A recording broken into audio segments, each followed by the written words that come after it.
అవుతుంది. ఇక్కడ అసెంబ్లీలో మనం ఒకసారి చూస్తే మనం ఒక ఎన్డీఏ గవర్నమెంట్లో ఉన్నాం. కూటమి ప్రభుత్వం ఉంది. ఈ కూటమి ప్రభుత్వంలో మెయిన్ పార్టీ తెలుగుదేశం పార్టీ, ఇంకొక పక్క జనసేన, అదే మరిగా బీజేపీ ముగ్గురం కూడా ఉన్నాం. ఈ మూడు పార్టీలు కలిసి ఎప్పటికప్పుడు సమన్వయంతో ముందుకు పోతున్నాం. మనమందరం ఒక విషయం గుర్తుపెట్టుకోవాల్సిన అవసరం ఉంది. 5 సంవత్సరాలు ఈ రాష్ట్రంలో అనేక ఇబ్బందులు పడ్డాం. ప్రజలు కూడా అనేక ఇబ్బందులు పడ్డారు. అడుగడుగున అణచివేసే ధోరణితో ముందుకు పోతే మనం అందరం కలిసి ఆ రోజు నేను కానీ, పవన్ కళ్యాణ్ గారు కానీ, బీజేపీ కానీ అందరం కలిసి విధ్వంసం నుంచి మళ్ళీ వికాసం వైపు రాష్ట్రాన్ని పునర్నిర్మాణం చేస్తామని చాలా స్పష్టమైన హామీ ఇచ్చాం. దీన్ని నమ్మారు. నమ్మడమే కాదు, నేను రాజకీయాల్లో చూస్తే తెలుగుదేశం పార్టీ అనేక సందర్భాల్లో ఒక దిగ్విజయాల్ని సాధించాం.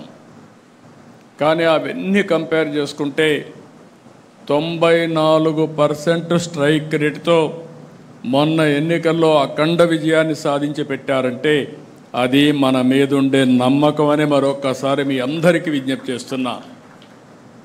ఆ నమ్మకాన్ని, ప్రజల్ని, ఆశల్ని, యాస్పిరేషన్స్ని కాపాడుకోవాల్సిన బాధ్యత మన పైన ఉంది. ఏ ప్రభుత్వం అయినా సరే చేసిన పనులు చెప్పుకోవాలి. ఏ నాయకుడైనా సరే ప్రజల్లోకి వెళ్ళడంలో నామోషి పడకూడదు. పదే మీరు ఎంత తిరగగలిగితే అంత మీరు రాణించే పరిస్థితి ఉంటుంది. ప్రజలకు మీరు ఎంత అందుబాటులో ఉంటే ప్రజలు మిమ్మల్ని ఆదరించే పరిస్థితి వస్తుంది. ఈ విషయం మనం గుర్తుపెట్టుకోవాలి. పని చేయడం ఒక ఎత్తు, ప్రజలకు అందుబాటులో ఉండడం ఇంకొక ఎత్తు. మనం చేసిన పనులు పదే ప్రజలకు చెప్పడం కూడా ఇంకొక విధానం. అదే సమయంలో కొన్ని పనులు కాకపోతే ఎందుకు కాలేదో చెప్పడం కూడా మన బాధ్యత. ఇంకొక పక్క మీరు గుర్తుపెట్టుకోవాల్సింది, ఏదైతే ఈరోజు ప్రజా సమస్యల్ని పరిష్కారం చేస్తూ ప్రజల్లో ఒక తృప్తిని మనం చూడాల్సిన అవసరం ఉంది. ఇంకొక పక్క భవిష్యత్తు పైన ఒక భరోసా, ఒక నమ్మకాన్ని కల్పించవలసిన బాధ్యత మనందరిపైన ఉంది. ఇవి రెండూ రావాలంటే మనం చేసే పనుల మీద ఆధారపడుతుంది. నాయకుడి యొక్క విశ్వాసం పైన ఆధారపడుతుంది. ఈ విషయం కూడా మీరు గుర్తుపెట్టుకోవాలి. మొన్న ఎన్నికల్లో ఎన్ని విన్యాసాలు చేసినా, ఎన్ని దౌర్జన్యాలు చేసినా నిలబడుకున్నాం, పోరాడాం, సఫర్ అయ్యాం. కానీ ప్రజలు మేమున్నామని అండగా నిలబడి, మొన్న చూస్తే నేను నా చరిత్రలో చాలా ఎన్నికలు చూశాను, కానీ ఫస్ట్ టైం మొన్న ఎన్నికలు నేను చూస్తే ఎక్కడ కూడా వీలైనంత వరకు తప్పులు చేయకుండా స్ట్రాటజీలో ముందుకు పోయాం. అలయన్స్ దగ్గర నుంచి, అభ్యర్థుల ఎంపిక దగ్గర నుంచి నిర్మోహమాటంగా అందరికీ చెప్పవలసిన విషయాలు చెప్పాం. గెలిపే ధ్యేయంగా ఆలోచించాం. అందుకే మీరు ఒక్కసారి చూస్తే మొన్న ఎన్నికల్లో దగ్గర చాలామంది కొత్త వాళ్ళు, పార్లమెంట్ అయితే మెజారిటీ కొత్త వాళ్ళు, అసెంబ్లీ కూడా మెజారిటీ కొత్త వాళ్ళు, ఫస్ట్ టైం వచ్చిన వాళ్ళు చాలామంది వచ్చారు. రెండోది మీరు చూస్తే సోషల్ రీఇంజనీరింగ్ చేశాం.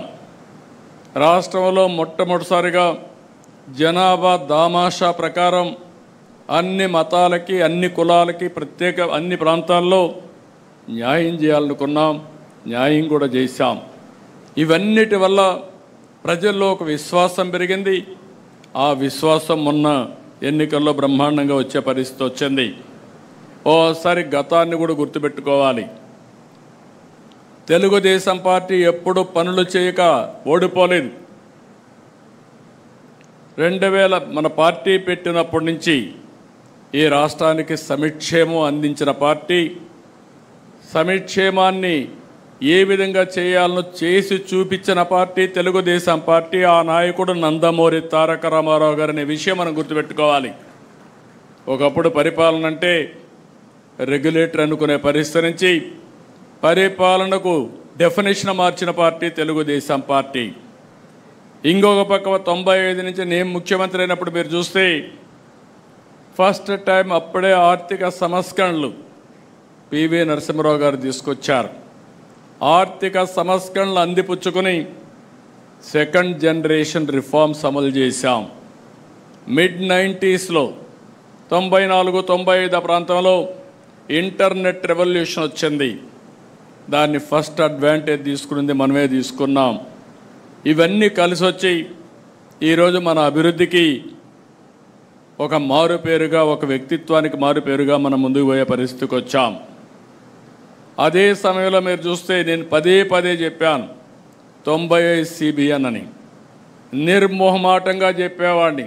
తప్పులు చేసిన వాళ్ళకి క్లియర్గా చెప్పడం, అదే మరి ఏ అధికారి తప్పు చేసినా క్లియర్గా చెప్పడం, ఒకవేళ అధికారి చెప్తే కూడా మారకపోతే, ఎవరైనా మారకపోతే వాళ్ళపైన చర్య తీసుకోవడం నేను చేసిన పని. దానివల్ల బ్రహ్మాండమైన ఫలితాలు వచ్చాయి. 99 నుంచి పనులు చేశాం. అదే సమయంలో రాజకీయాలు మర్చిపోయాం, ప్రజలకు చెప్పలేకపోయాం. ఎప్పుడు కూడా మీరు గుర్తుపెట్టుకోవాల్సింది, చేసే పనిని ఎప్పటికప్పుడు ప్రజల దగ్గరికి తీసుకుపోవడం, ఏదైనా ప్రజల మనోభావాలకు భిన్నంగా ఉంటే ఎప్పటికప్పుడు కరెక్ట్ చేసుకుంటూ ముందుకు పోవాల్సిన అవసరం ఉంది. 2014-19 విభజన తర్వాత మీరు ఒక్కసారి చూస్తే ఆ రోజు చాలా అనుమానాలు కూడా ఉన్నాయి ప్రజల్లో. ఆ రోజు ప్రజలు ఆలోచించింది, ఆదాయం వచ్చే ప్రాంతాలు తెలంగాణకి వెళ్ళాయి, మనకు జీతాలు వస్తాయా, పింఛన్లు వస్తాయా, ఆదాయం ఎక్కడి నుంచి వస్తుందని చెప్పి బాధపడితే 5 సంవత్సరాలు ఎవ్వరికి ఇబ్బంది కలగకుండా అభివృద్ధిలో కానీ సంక్షేమంలో కానీ భారతదేశంలో నెంబర్ 1గా చేశాం. కానీ ఈ పరుగు పందెంలో మనం రాజకీయాలు మర్చిపోయాం. మనం చేసింది చెప్పలేకపోయాం. చాప కింద నీరుమారిగా మన మీద వ్యతిరేకత చెప్పి, అబద్ధాలు చెప్పి వాళ్ళు గెలిచే పరిస్థితికి వచ్చారు. అందుకని నేను మిమ్మల్ని అందరినీ కోరేది, ఈరోజు ఒక ప్రత్యేకమైన కార్యక్రమం ఇచ్చాం. First year